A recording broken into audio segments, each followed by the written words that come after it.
From makgeolli and fruit wines to distilled liquor like soju, Korea has a wide range of traditional alcoholic beverages.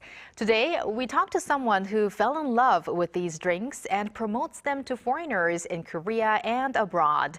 We are now joined online by Korean traditional alcohol specialist Julia Mellor, originally from Australia and currently connecting to us from the Netherlands. She is the founder of the Sool Company. Julia, hello. Hi, Julia. Good morning or good afternoon for you guys. It's very nice to be here today. to you. Well, Julia, it is still mid-January, so Happy New Year to you. Happy New Year. And at the year end and beginning of the new year, people really like to gather and have some drinks. And we also here in Korea, of course, have the Lunar New Year holiday coming up. I can imagine it's a busy season for you and your business right now. Yeah, I mean, it's definitely a busy time for the alcohol industry, that's for sure, especially with Lunar New Year, because it's one of the busiest times, that and Chuseok, every year. Mostly because during the ceremonial rites, the chesa, we use Soju or yakju, traditional clarified rice wine. So the breweries get extremely busy around this time, and also gifting is a big thing. But for us as a business, actually, it's a little bit slower because tourism takes a little bit of a slower beat in the winter time. So it's a chance for us to slow down, regroup, review the last year and see what our goals are for next year. That sounds great. And currently, right now, you do promote and educate people about Korean alcohol. But you used to be an English instructor, I heard. Please tell us about how you became to introduce these Korean alcohols and your journey here in Korea as well. Yeah, every time I talk about the journey, I feel a little bit older because it was a long time ago. And it's a pretty common story. A lot of the time, people's first experience with Korea professionally is in teaching English. It's a great way to come to Korea and experience a new life and new culture. So after graduating university, I moved to Korea to teach. And fell in love with Korea. I loved living in Seoul. I loved the food and the culture. But it wasn't until probably 4 or 5 years into being in Korea that I really discovered the depth of Korean alcohol. And it was a chance opportunity to have a blind tasting of different kinds of makgeolli and also a little bit of soju. And I was fascinated because I actually didn't really know that there was so much range at the time. This was, probably 15, 13 years ago now. So I had Googled it in English to try and find some English information because nobody really had anything to say. And I realized there wasn't much information there either. And I just thought, you know what, this is kind of a missed opportunity. I wish there was more information about how rich the stories are, but also how much range there is when it comes to Korean alcohol. So one thing led to another. I probably didn't think it through so much at the time, but I learned Korean, studied Korean alcohol, fermentation techniques, and started as a community to communicate that in English to other expats living in Korea at the time, and then sort of converted it into a business. So it's been about a 14-year development, but it's definitely just been absorbing the information by being in the industry for so long. Very interesting. And Julia, now you are actually contributing to, foreigners learning more about Korean traditional alcohol beverages. Also, when you do search makgeolli, for instance, into the search engine, because when I did that, I did find out information about you and your project as well. Now, countries around the world do have their own traditional types of liquors, but what's really unique about Korean Sool, which is, of course, the word for Korea, for alcoholic beverages here in Korea. So what makes Sool so special, and why did you start to specialize in this field? It's a couple of things. I mean, I am Australian, so I love wine and, always had an interest in the alcohol industry in general. But it wasn't until, and so I loved it from tasting. So as I said, that experience, but it wasn't until I started brewing it myself to actually making it at home that I really understood the complexities of the fermentation process can actually produce a range of different drinks. When you're making wine, that's your goal. You're starting from grapes and you're trying to make wine. But when you're making different kinds of sool, it's from those three ingredients, right? Rice, water, and nuruk, the Korean fermentation starter. And when you brew it at home, and after you filter it, the first alcohol you get is called wonju, which is quite strong and like makgeolli, but stronger in ABV, which is delicious. But if you wait and let that separate in the fridge, it goes into two different layers, and that golden clear alcohol comes to the top, which is 청주 or yakju, which you can then drink. And then if you add water to that and dilute it, you can call that makgeolli, which is a totally different drink. And then if you take that away and distill it, you can make soju, which again is another different drink. So it was fascinating to me that you could make all these different categories of drink from the same fermentation process, which is so unique to other alcohols in the world. And that's part of how we communicate sool, is that home brewing is also a wonderful way to discover it. And you can really, really get to know the nuances of the category. Mm-hmm. Speaking of the process, we see in the background that you set up. Can you explain a little bit about that fermentation process? I guess in Korean it looks like a 장독대 behind you, or where you store ingredients that are needed for instance, makgeolli. Can you explain a little bit? Yeah, for sure. So this is actually a brewery in Korea, and it's actually a brewery and museum that you can go and visit. And it's one of the best places to really drink in and breathe in the culture and the history and tradition of Korean alcohol. And that was the original method of fermentation. Of course, we know so many fermentation processes use hangari and ongi and things like that, and sool was no different. So these are the original ways, and the clay pot vessels have great oxygen transfer. They're really great at creating a good quality fermentation. These days in commercial brewing, you don't use them quite as often because they can, they're very heavy and they're hard to sterilize and all those sorts of things. But it's important to retain that tradition and to understand that there are links to old styles of fermentation, even though we're moving into a modern age.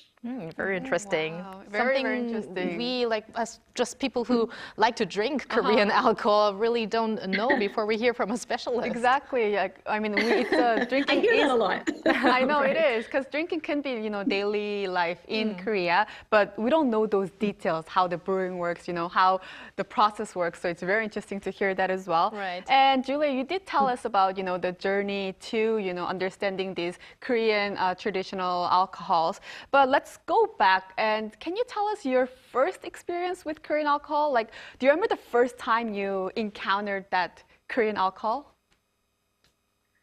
I can, and it's probably not the greatest experience if I'm brutally honest, because, and this is actually one of a passion of mine. Sometimes our first experience with sool, with makgeolli, even with soju, as an international person coming to Korea, it can be more about function than it is about flavor and complexity and whatnot. And I do remember drinking it and thinking, oh, this is interesting, but my hangover was pretty tough the next day. But it wasn't, I wanted to communicate to everybody that that's not the be all end all of all sool. There's so much different styles that you can try, and maybe there's something out there that is different and that has a different taste and profile for you. So I just thought, actually, my first experience with makgeolli was fascinating, because when you look at it, it's not like any alcohol that it's white and it's milky and it's very unusual. But then the flavor is not what you expect if you have no reference point to it. A little bit of sourness, a little bit of sweetness. It's very light and fresh. So I think it was mostly just, wow, this is so interesting. How did I not know about it? And that was sort of the raindrop for the waterfall of, okay, let's learn more about it. So you did talk about your first experience. I know it was, a little bit, tough with the hangover, but you enjoyed makgeolli, you had, somek, everything. What would you say is your kind of favorite alcohol that you would recommend to people?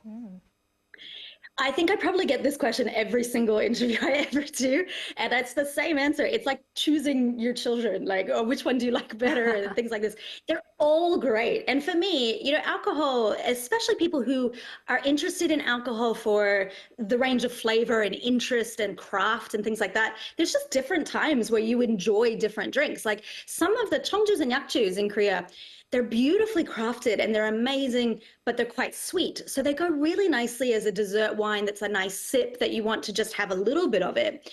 Whereas there are some makgeollis that are light, fresh, fizzy, slightly sour, that are something that you crave on a hot day, and is just something that at that specific time you want to drink it. But also, let's not forget soju. I mean, soju has such an incredible breadth and depth of styles. It's not just the green bottle that we're familiar with in dramas and things like that. There's spirit strength, which is much stronger. There's a lot of complexity of how it's made. So I think there's so much to it, and I love all of it. Let's be honest. Right. I just want to quickly add to that. I mean, people might have not known that soju actually is also part of Korean traditional alcoholic beverages, because in the past you had more percentage of rice inside soju than we have nowadays, right? For sure, yes. It's really hard to choose. Yeah. Choose from Korean alcohols. They're all good. But talking about the Sool Company that you do own. I'm sure you educate a lot of people, about these Korean alcohols. Is there any kind of memorable experience that you've had with, foreigners visiting to get educated about Korean alcohols? It's, and it's true. I've been doing this for quite a long time. And I have taught so many people from very different backgrounds. Some people come to us that have zero knowledge, no background. They just think it's an interesting experience. And some come to us from professional alcohol backgrounds and whatnot. To me, there's not as many memorable experiences in that every single experience is still different and rewarding. My favorite thing about the job, I mean, owning a business, there's a lot of things that you have to do, and not all of them are fun. But for me, when I'm in front of customers and clients that want to learn more, it's that reaction of, wow, this is so interesting. Oh, this is so cool. Oh, I didn't know this. And that's what keeps it fresh. I mean, I teach the same classes over and over and over again, the same content every single time. But for me, it's never boring. It's always different, because every customer's response, I learn something. Everyone brings their own cultural background too. Sometimes they've got memories of their own traditional alcohols, or it's similar to something they've tried before. So it's just a never-ending new journey for me. Otherwise, it would get pretty repetitive if it was sort of, the same experience. You really want to make me join that class one day, Julia. But please tell us about one of your visions, which is to introduce Korean alcoholic beverages overseas, so not only to foreigners in Korea. And that's also the reason why you are in the Netherlands right now, right? Yeah, that's right. I mean, tourism in Korea has changed a lot. Seoul especially is one of the top destinations in Asia to come and see. But not everybody can come to Korea and have this experience. And one thing we do know about makgeolli specifically is that it's unpasteurized at its best. So it's impossible to export. You cannot export high quality craft traditional makgeolli because it just doesn't ship. So the only future of education and also just building the industry and awareness overseas is if you go there and do it specifically in that place. So for me, I realized, we can build the team in Korea and have those experiences for tourists coming, but I can do better work if I actually go overseas and bring my skills and my experience to Europe specifically. So our goals this year is to create market education and awareness of quality Korean traditional alcohol, specifically in Europe, but of course we do global things all the time in the US, and obviously I'm Australian. And we do that through imports. We're importing high quality craft soju and creating experiences. So classes, all the things that we do in Korea, I'm just bringing it to a wider audience here in Europe. So you just mentioned your goal for this year, but now as a Korean traditional alcohol specialist, what would be your future goal or ultimate goal if you do have one? Well, I mean, my goals are sort of 20, 30 years long because it's a long game. I mean, we're dealing with an alcohol that still is very, very unknown. It's a very niche world. So my personal goal, if I can have any kind of role in the globalization and global awareness, almost to the level that maybe sake has sort of achieved in terms of Japanese alcohol, people are at least aware of what the category is. That's my goal. Through all the things that we do, I would love to play a really an important role in globalizing the awareness of Korean alcohol and making it a household name. Kimchi, bibimbap, Sool. That's my end goal. Kimchi, bibimbap, and Sool. And on that note, thank you very much, Julia, for sharing your story with us today. And we wish you the best in further promoting Korean traditional liquor to more people around the world. Thank you very much. Thank you very much, ladies. Have a good day. And thank you, Bella. As always, maybe we should have Sool later in the day, the evening. But we will see you back tomorrow. Yes, I'll see you back tomorrow.